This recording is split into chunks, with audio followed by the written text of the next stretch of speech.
Australia एक ऐसा देश था जो सुरक्षा के वादे जैसा लगता था। यह एक बहुत बड़ा और धूप से भरा देश था, जहां जीवन की लय अक्सर समुद्र के ज्वार और बदलते मौसम के हिसाब से चलती थी। लोग आजादी के साथ रहते थे। एक अनकहा विश्वास था कि दुनिया की परेशानियां दूर के किनारों पर दूर की गूंज थीं। बच्चे बिना अपने माता पिता के चिंतित हुए पार्कों में खेलते थे। पड़ोसी एक दूसरे को सच्ची मुस्कान के साथ बधाई देते थे और समुदाय जीवन का जश्न मनाने के लिए खुले आकाश के नीचे एक साथ आते थे। उनकी विभिन्नताएं गर्म ऑस्ट्रेलियाई सूरज के नीचे पिघल जाती थी। यह एक ऐसी जगह थी जहां लोग सुरक्षित महसूस करते थे, जहां कानून का शासन केवल एक अवधारणा नहीं था, बल्कि एक जीती जागती वास्तविकता थी। एक शांत आराम जो रोजमर्रा के अस्तित्व को घेरे हुए था। सुरक्षा की यह भावना राष्ट्रीय पहचान में गहराई से बुनी हुई थी। ऑस्ट्रेलियाई अपने देश को एक अभयारण्य के रूप में देखते थे, एक कभी कभी अशांत दुनिया में एक शांत बंदरगाह। मेलबर्न की हलचल भरी सड़कों से लेकर आउटबैक के शांत ग्रामीण कस्बों तक समाज के ताने बाने में एक अंतर्निहित विश्वास था। लोग अपने दिनों को बिना किसी डर के लगातार गूंज के बिताते थे, जो दुनिया के कई अन्य हिस्सों को परेशान करता था। वे सार्वजनिक चौकों में, शानदार समुद्र तटों पर और जीवंत त्योहारों पर इकट्ठा होते थे।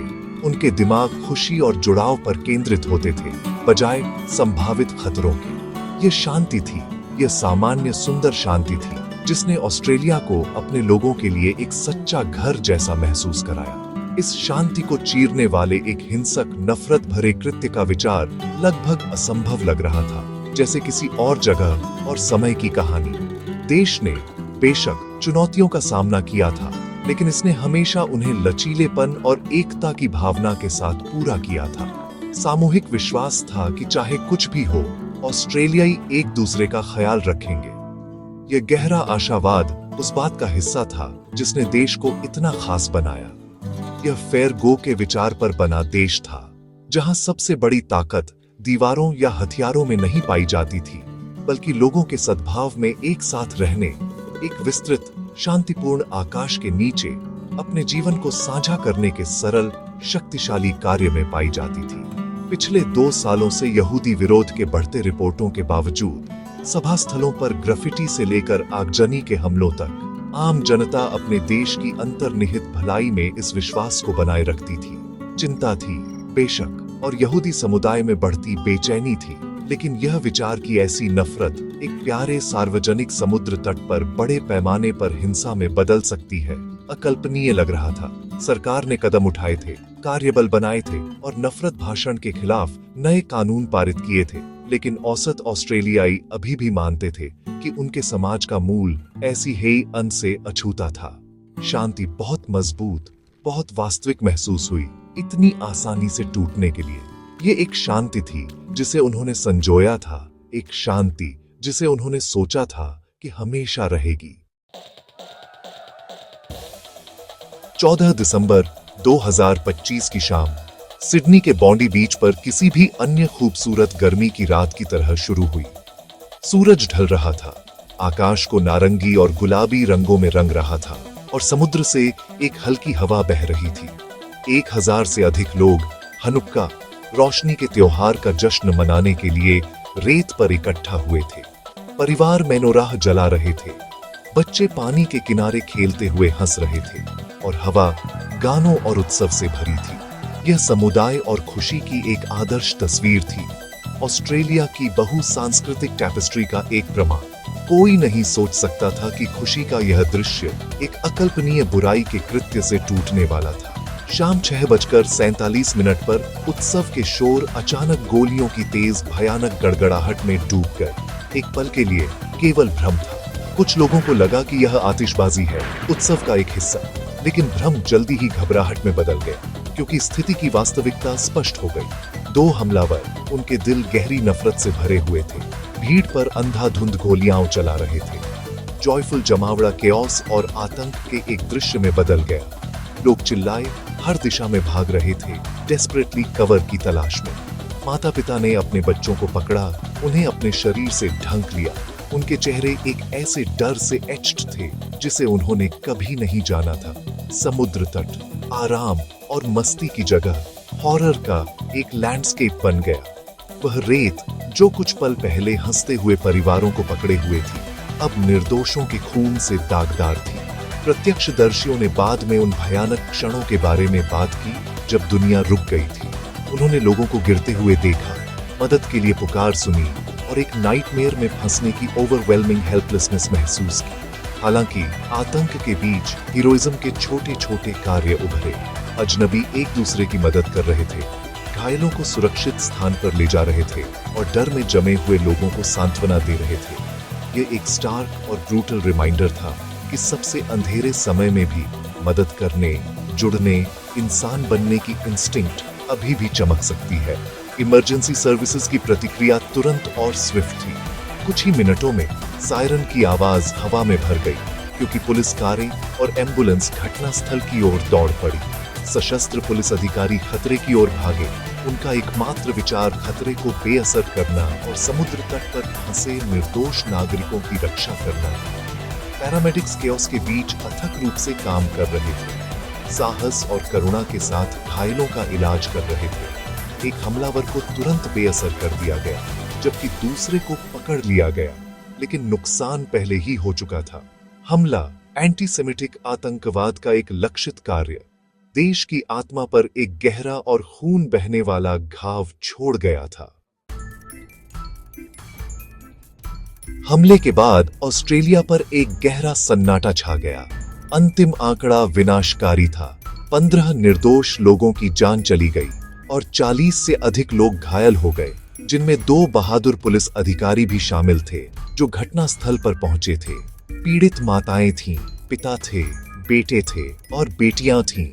वे एक जीवंत यहूदी समुदाय के सदस्य थे, लेकिन वे सिर्फ ऑस्ट्रेलियाई भी थे। एक सार्वजनिक समुद्र तट पर एक सुंदर शाम का आनंद ले रहे थे। उनके नुकसान को केवल उनके प्रियजनों ने ही नहीं, बल्कि पूरे देश ने महसूस किया। खबर तेजी से फैली और पूरे देश में सत्ता के गलियारों से लेकर शांत उपनगरीय सड़कों तक सदमे और दुख की लहर दौड़ गई। जिन परिवारों ने किसी को खोया था, उनका दर्द अथाह था। वे उस सुबह एक सामान्य दिन के लिए जागे थे। कभी नहीं सोचा था कि यह इतनी दिल दहला देने वाली घटना में समाप्त होगा। अब उन्हें खाने की मेज पर एक खाली कुर्सी का सामना करना पड़ा। एक ऐसा भविष्य जो एक संवेदनहीन नफरत के कृत्य से छीन लिया गया था। घायलों की कहानियां भी उतनी ही भयानक थीं। उनके शरीर पर निशान रह गए थे, लेकिन गहरे भावनात्मक घाव भी थे जिन्हें ठीक होने में लंबा समय लगेगा। पूरे समुदाय, खासकर यहूदी आबादी जिसे निशाना बनाया गया था, ने असुरक्षा की गहरी भावना महसूस की। जिस जगह को वे घर कहते थे, जिस देश से वे प्यार करते थे, वह अचानक असुरक्षित लगने लगा। पूरे देश में ऑस्ट्रेलियाई दुख में शामिल होने के लिए एक साथ आए। सार्वजनिक चौकों और सभा स्थलों के बाहर स्वतः स्फूर्त स्मारक दिखाई दिए। सभी पृष्ठभूमि के लोगों ने मोमबत्तियां जलाईं, फूल चढ़ाए और पीड़ितों को मौन श्रद्धांजलि दी। ये एकजुटता का एक शांत, शक्तिशाली प्रदर्शन था। नफरत की ताकतों को एक संदेश था कि वे देश को विभाजित करने में सफल नहीं होंगे। जिन लोगों ने कभी एक दूसरे को नहीं देखा था, उन्होंने आंसू और गले मिले, नुकसान की एक सामान्य भावना और एक साझा मानवता से एकजुट हुए। इस त्रासदी ने देश को उसकी नींव तक हिला दिया था, लेकिन इसने अपने लोगों के बीच करुणा और एकता की एक शक्तिशाली भावना को भी जगाया था। अंधेरे को जीतने न देने का एक इनकार। सरकार ने दुख और ताकत दोनों के साथ जवाब दिया। प्रधानमंत्री एंथोनी अल्बनीज ने तुरंत राष्ट्रीय सुरक्षा समिति बुलाई और देश को संबोधित किया। उनकी आवाज भावनाओं से भरी हुई थी। उन्होंने हमले को यहूदी विरोधी आतंकवाद का एक क्रूर कृत्य बताया, लेकिन उन्होंने एकता का संदेश भी दिया। यहूदी ऑस्ट्रेलियाइयों पर हमला हर ऑस्ट्रेलियाई पर हमला है, उन्होंने घोषणा की। उनके शब्द देश भर के घरों में गूंज रहे थे। सरकार ने पीड़ितों और उनके परिवारों के लिए एक व्यापक सहायता पैकेज की घोषणा की। उन्हें इस अविश्वसनीय रूप से कठिन समय से निकालने में मदद करने के लिए वित्तीय, चिकित्सा और मानसिक स्वास्थ्य सहायता प्रदान की। यह एक वादा था कि उनके सबसे अंधेरे घंटे में वे अकेले नहीं होंगे। भयानक हमले के बाद के दिनों में ऑस्ट्रेलियाई सरकार ने देश की सुरक्षा को बढ़ाने के लिए निर्णायक कदम उठाए। बॉन्डाई बीच पर हुई त्रासदी सच कहूं तो एक क्रूर जागृति थी, एक स्पष्ट संकेत कि देश आतंकवाद के वैश्विक खतरे से अछूता नहीं था। सार्वजनिक स्थानों, हवाई अड्डों और विशेष रूप से यहूदी संस्थानों जैसे सभा स्थलों, स्कूलों और सामुदायिक केंद्रों के आसपास सुरक्षा तुरंत बढ़ा दी गई। कानून प्रवर्तन एजेंसियों ने सुरक्षा प्रोटोकॉल की देशव्यापी समीक्षा शुरू की, किसी भी अंतराल की पहचान करने और उसे बंद करने के लिए दृढ़ संकल्पित थी, जिसका एक्सट्रीमिस्ट्स द्वारा फायदा उठाया जा सकता था। संदेश स्पष्ट था, ऑस्ट्रेलिया डर में नहीं रहेगा, यह अनुकूलन करेगा, यह अपनी सुरक्षा को मजबूत करेगा और यह उन लोगों के खिलाफ दृढ़ रहेगा जो आतंक फैलाना चाहते हैं। हमले की जांच तत्काल आगे बढ़ी क्योंकि अधिकारी अपराधियों के पीछे के नेटवर्क को समझने के लिए काम कर रहे थे। राष्ट्रीय कार्यबल स्पेशल ऑपरेशन एवलाइड, जिसे पहले बढ़ते यहूदी विरोधी भावना का मुकाबला करने के लिए स्थापित किया गया था, अब अपने संसाधनों को देश के भीतर काम करने वाले किसी भी एक्सट्रीमिस्ट सेल्स को खत्म करने पर केंद्रित कर रहा था। इसमें इंटेंसिफाइड सर्वेलेंस और इंटेलिजेंस गैदरिंग शामिल था, जिसका उद्देश्य भविष्य के हमलों को होने से पहले रोकना था। सरकार ने यह स्पष्ट कर दिया कि ऐसे वायलेंस को बढ़ावा देने वाले हेट स्पीच और एक्सट्रीमिस्ट आइडियोलॉजीज के लिए जीरो टॉलरेंस होगी। ऑस्ट्रेलिया की प्रतिक्रिया सिर्फ शोक के बारे में नहीं थी, यह अपने नागरिकों की रक्षा करने और शांति और सहिष्णुता के अपने मूल्यों को बनाए रखने के लिए एक मजबूत संकल्प के बारे में थी। दुनिया ने देखा और समर्थन की आउटपोरिंग के साथ प्रतिक्रिया व्यक्त की। दुनिया भर के नेताओं ने सिडनी हमले की सबसे कड़े शब्दों में निंदा की, ऑस्ट्रेलिया के साथ अपनी एकजुटता व्यक्त की। प्रधानमंत्री के कार्यालय में कॉन्डोलेंस के फोन कॉल और संदेशों की बाढ़ आ गई। सहयोगी राष्ट्रों और अंतर्राष्ट्रीय संगठनों से समान रूप से हमले को केवल एक देश पर हमला नहीं माना गया, बल्कि मानवता, स्वतंत्रता और धार्मिक सहिष्णुता के साझा मूल्यों पर हमला माना गया। समर्थन के इस वैश्विक स्वर ने एक शक्तिशाली रिमाइंडर के रूप में काम किया कि आतंकवाद के खिलाफ लड़ाई में कोई भी राष्ट्र अकेला नहीं है।